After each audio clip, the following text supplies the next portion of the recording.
All right, so today we are diving deep into the life and career of Kamala Harris.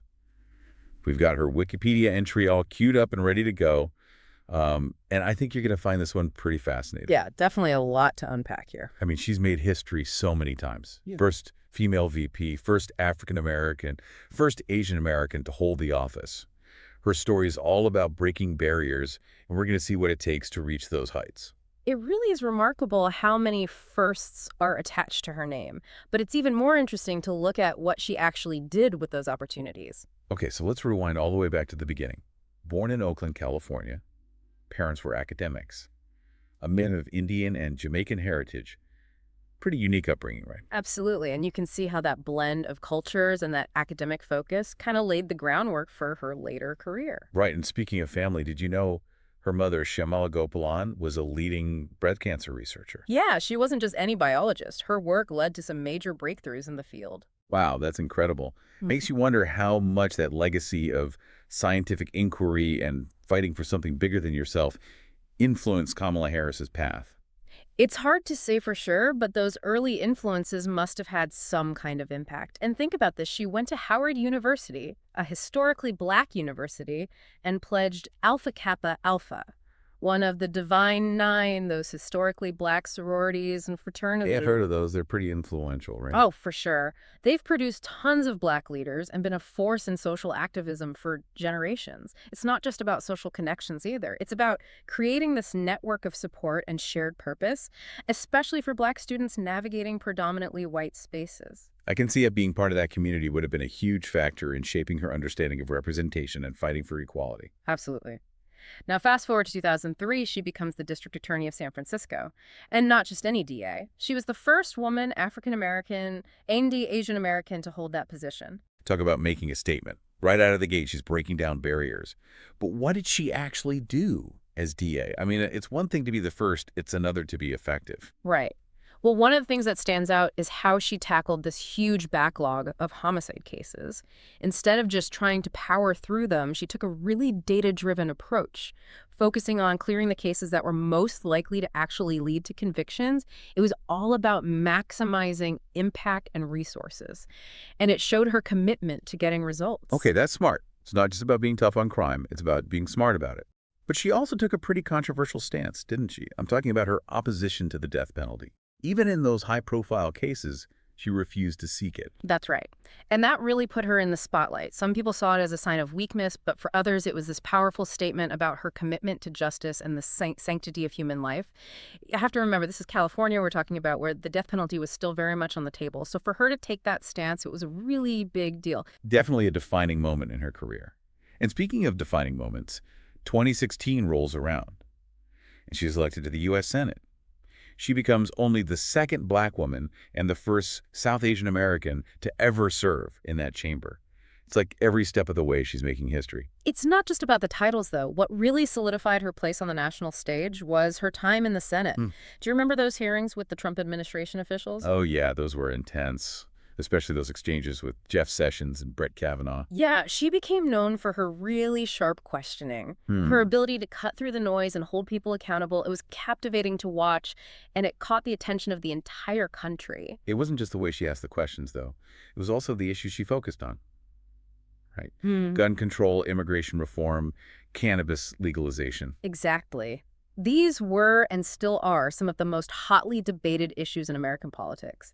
And she didn't shy away from them. She jumped right into the fray. So by the time 2020 rolls around, she's already a national figure. And then she decides to throw her hat into the ring for the Democratic presidential nomination. It was a fascinating campaign. It gave her a platform to really articulate her own vision for the country. Yeah. But it also brought some challenges, like that clash with Joe Biden in the debates about school busing. Yeah, that got pretty heated. It did, and it highlighted some of the generational and ideological divides within the Democratic Party. And even though her own presidential bid wasn't successful, she ends up becoming Biden's running mate. Talk about a plot twist. It really was. It was a brilliant move on Biden's part, though. He needed someone who could energize the base, connect with younger voters, and bring a different perspective to the ticket. And Kamala Harris fit that bill perfectly.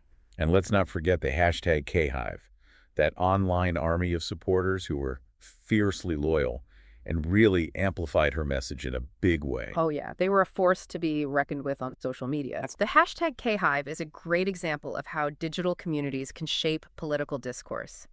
They played a major role in pushing back against negative narratives and mobilizing support for Harris. So they win the election, and she becomes the VP. Mm-hmm. But she walks into a Senate that's practically split down the middle, which means Tiebreaker. She had to cast a record number of tie-breaking votes, which meant she was absolutely crucial in getting key legislation passed. talk about pressure. Every vote she cast had huge consequences for the Biden administration's agenda. It really highlights the power of that position, especially in a political climate where every vote counts. And speaking of high-stakes situations, things take a turn when Biden decides not to run for re-election in 2024. And throws his support behind Kamala Harris. It was a pivotal moment, not just for them personally, but for the whole Democratic Party. It showed a huge amount of confidence in her ability to lead. And it wasn't just Biden, right? I mean, she got endorsements from Barack and Michelle Obama, Bill, and Hillary Clinton, even Jimmy Carter. Plus, she smashed fundraising records right out of the gate. All signs pointed to her being the chosen one, the person to carry the torch for the Democrats. It was a show of unity and a clear signal that she was the one to beat. And then she picks Tim Walz, the governor of Minnesota, as her running mate. Bold move. Yeah. A Midwesterner on the ticket with a Californian. It was a calculated move for sure, aimed at solidifying her appeal in those crucial battleground states. And then, of course, the debates. She goes head-to-head with Trump again. And by most accounts, she delivered a really powerful performance. She was able to clearly articulate her vision, defend her record, and hold Trump accountable for his actions. So what did she stand for in this election? What were the big policy issues she was campaigning on? Well, on social issues, she was a strong advocate for nationwide abortion protections, LGBTQ+ rights, gun control action on climate change, and a pathway to citizenship for undocumented immigrants. Basically, she was a champion for progressive causes. But she also made some shifts on economic policy, didn't she? I remember hearing about a more populist approach. You're right. She recognized the anxieties and inequalities in the American economy and tried to address them by focusing on things like raising the minimum wage, expanding access to affordable health care, and investing in infrastructure projects. So in a lot of ways, she was trying to strike a balance, appealing to both the progressive base and those who are more concerned with economic issues. Exactly. And that balancing act is something that continues to define her political strategy even today. It's about finding common ground while still pushing for progress on the issues she cares about most. Okay, so that covers a lot of ground, from her early life all the way to the 2024 election. But what about the person behind the politician? What about her personal life? Well, she's married to Doug Emhoff, has stepchildren, and her faith is important to her. And her public image? It's been a bit of a roller coaster, hasn't it? There was a lot of negativity directed at her, especially during her time as VP. It is interesting how public perception can shift so dramatically. I think those early negative ratings were probably influenced by a lot of factors. The inherent challenges of being VP partisan attacks and maybe even some unconscious bias. But it seems like things really turned around when Biden decided not to run again. It's almost like people started seeing her as a leader in her own right, not just the person standing next to the president. Exactly. It was like that vice presidential filter was removed and people could finally see her potential as a president. But it wasn't all smooth sailing, was it? I remember all those stories about high staff turnover and whispers about her leadership style. Yeah, those were definitely challenges she had to navigate. Some people attributed the staff turnover to a demanding work environment, while others saw it as a sign of deeper organizational issues. It's hard to say for sure without being on the inside, but it's definitely something that continued to be scrutinized throughout her career. And then there's that infamous coconut tree moment. It went viral and became a meme almost overnight. Ah, yes, the coconut tree remark. It's a perfect example of how a seemingly off-the-cuff comment can be taken out of context and amplified by social media. Whether you found it amusing or cringeworthy, it definitely sparked conversations about her communication style. It definitely got people talking. And speaking of things that get people talking, we can't forget about her laughter. It's almost as famous as she is. It's become part of her public persona, hasn't it? Some find it infectious and endearing, while others find it distracting or even off-putting. It's fascinating how something as simple as laughter can be interpreted in so many different ways. It's a reminder that every detail, no matter how small, can become part of a politician's public image. Absolutely, and it speaks to the intense scrutiny they face. where every word, every gesture, even every laugh is analyzed and dissected. So much goes into crafting a public image, especially when you're in the spotlight like Oh, that. yeah, especially for someone like Kamala Harris who's broken so many barriers and defied so many expectations. Exactly. Yeah. So taking all of that into account, what stands out to you about her journey? What's the big takeaway here? For me, it's her resilience. I mean, she's faced so many challenges, so many obstacles, both personal and professional, and yet she's never given up. She's always pushing forward, breaking down those barriers, fighting for what she believes in. And she's done all of that while being a woman of color in a political system that hasn't always been welcoming to people who look like her. Right, her very existence in these spaces is a challenge to the status quo, and that's why her story is so inspiring.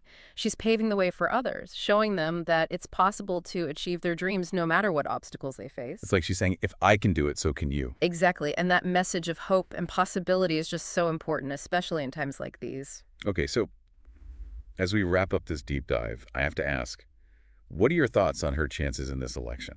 I mean, she's up against Trump again, and we all know how unpredictable he can be. Oh, it's going to be a close one for sure. Trump still has a really loyal base of support, and he's a master at manipulating the media. But I think Harris has a real shot. She's a strong campaigner, she's got a solid track record, and she's put together a talented team.